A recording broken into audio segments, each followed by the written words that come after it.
Michael Jackson wasn't only just a global pop star icon that everyone grew to love. He was actually also the savior to one rap group that were being hunted by 30,000 gang members to claim a $50,000 hit that was set up by MC Hammer, which happened in the most bizarre way possible, and he didn't even know it. This story starts when members of Third Base released their debut album, The Cactus, and on one of the title records named The Cactus, one of the members said a rather controversial line towards Hammer. Cactus album. Our album was called The Cactus. Hammer's album was called Turn This Mother Out. We had a song called The Cactus. Title song to the album.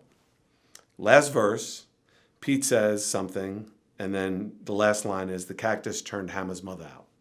And I went, there it is. Now that line, for any MC people realized that we were saying that our album was better than his album. But it was a play on words, and it was fucking dope. It was a fucking dope play on words. The cactus turned Hammer's mother out. The name of his album was Turn His Mother Out. So our album, we felt our album was better. Like, again, confrontation, battle. That's like where we come from in New York. It's standing up for your shit. He didn't take it that way. He took it extremely literal. But a little backstory before we get into it. A couple years before this, MC Hammer and a member of Third Base had a little altercation, with it all beginning when MC Search, who was 19 at the time, had heard that MC Hammer was a good dancer. And when the two had met each other at a basketball event, Search had asked Hammer for a dance battle, and Hammer told him to F off. We were at this event, this basketball event, and Hammer pulls up. He's got this beautiful Cadillac, and people like giving him a shout out. And I just rolled up on him and I was like, yo, I heard, I said, yo, my name's Search. I heard you're a good dancer. Let's battle. And he looks at me. He's like, yo, fuck you. And he drives off. But the incident that really set this whole thing off was when Hammer had dissed the hip-hop group Run DMC. And because of MC Search's close relationship with them, this caused Third Base to have some animosity towards Hammer. And Hammer disses Run DMC and says that he wasn't hitting in New York. His videos dissing running them. And Joey and Jay, may he rest in peace, yo, that shit really bothered them. And it really bothered us. Like, how are you going to diss the dudes that gave you a lane? Then, in the music video for Gasface, there was a part where they had a hammer with glasses on it and knocked it over, insinuating that was MC Hammer. But even through all of this, it wasn't until the verse on The Cactus they got Hammer's attention. Although this verse sounded like a direct hit at MC Hammer and his mother, MC Search said that it actually wasn't like that at all. Now that line, for any MC people realized that we were saying that our album was better than his album. But it was a play on words, and it was fucking dope. It was a fucking dope play on words. The cactus turned Hammer's mother out. The name of his album was Turn His Mother Out. So our album, we felt our album was better. Like, again, confrontation, battle. That's like where we come from in New York. He didn't take it that way. He took it extremely literal. Then, some time had passed, and the Third Base crew were flying to LA for the promotion of their new album. And while in the air, the president of Def Jam at the time, Carmen Watson, received a call. And when she answered, this was what she heard. And Carmen Ashurst Watson, who was the president of Def Jam at the time, picks up the phone and hears somebody say, is Third Base on their way to LA? And she goes, yeah. And the voice says, good, they're dead. This is Louis Burrell. And hangs up. The person who made that call was Louis Burrell, who was also MC Hammer's brother. Def Jam president then made a call to rapper Eric B to find out information on this whole ordeal, and comes to find out that MC Hammer had actually put out a $50,000 hit on Third Base that was to be collected by the Rolling 60s Crips, which had 30,000 members. And at this point, Def Jam had 3 hours to defuse this situation, or by the time they reached the airport, they would have been dead. Through this call, they also found out that the person who was in charge of the hit was a guy by the name of Mike Conception, a well-known gang leader in Los Angeles. It was a bit of back and forth with Mike and the members of Def Jam for him to stop the hit, but it was under one condition: he would make the hit cease. And that was to help him sign a record deal so that he could release his record, We're All in the Same Gang. But the second condition was that they must get him a seat to sit next to Michael Jackson at the American Music Awards. And so they agreed, and Mike was able to stop the hit. How do we diffuse this? And he says, well, tonight's the American Music Awards, and I want to sit next to Michael Jackson. if you can make me sit next to Michael Jackson, then I will do my best to stop the hit. Now you're talking about 50,000 gang members in LA. Right. Wow. But he says I'll stop the hit. And also, I got this record I'm trying to do, and I'm trying to get a label for it. This whole thing about rappers coming together. We're all in the same gang. But I don't have a label, so maybe Russell, you can help us get the record on a sign. Right.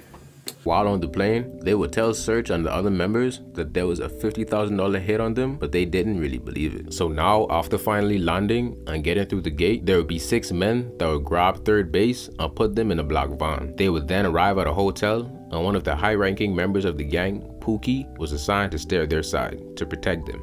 As they're arguing with us, this dude comes in, and this was his name. It wasn't even, his name was Pookie, and he was Mike Conception's lieutenant. And he tells us he's here to stay by us the entire time. Soon after, they would then go to the Beverly Center Mall, and this was where MC Search would realize that this was no joke. Because while he was signing autographs, 2 members of the gang pulled up on him, ready to collect the hit. But it was Pookie that would actually save them from getting shot. And I'm signing autographs, and I look up, and I'm signing autographs, and as they get closer, the dude over here, he pulls the rag up. Dude over here, he pulls the rag up. They start to spread the girls, and as they come up to me, Pookie whistles. Everything stops. He throws up some signs, whatever signs he throws up. And it's one dude right in front of me who's got his hand on his ratchet, pulls down his mask, and he goes, "Yo, man, I love that record, but I was finna smoke you right now, homie." Next morning, while on the Monka Talk radio show giving out a Jeep, third base will receive a call from a special guest, who is none other than MC Hammer himself. Hammer gets on, and he's a little groggy, and Greg Mack's like, "Oh, my man Hammer, congratulations." "Yeah, man, thank you. I know you got a special message for, third base." And Hammer goes, "Well, I don't appreciate you dissing my mom, and this and that." And I'm like slick talking again. I'm like, "Look, we didn't diss your matriarchal. Nobody's talking about your matriarchal. If you feel that way, that's you.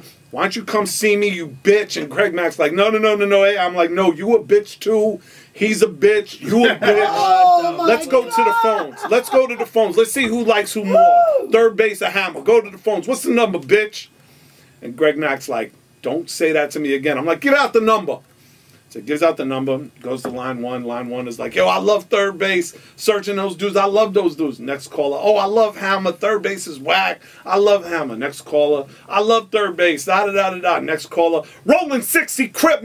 We coming to boop, boop. All right, everybody out.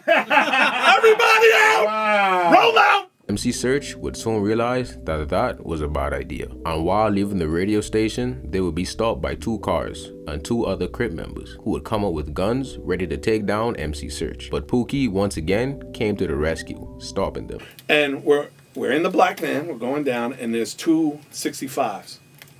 And this dude pulls out a Mac 11, another dude's, and Pookie choppers. Jumps out, choppers. And Pookie comes out the van, throws up the signs, dudes get in their cars, they disappear.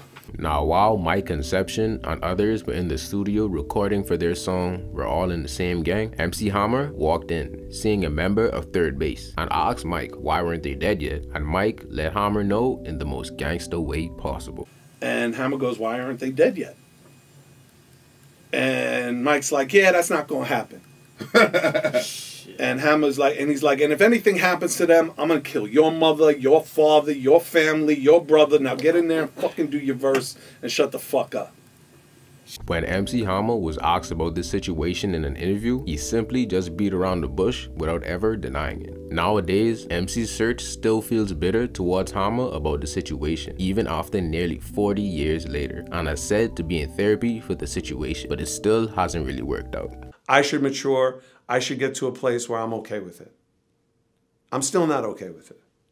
And I'll work it out. I'll go to therapy for the rest of my life and work it out. It's me eating poison waiting for him to die.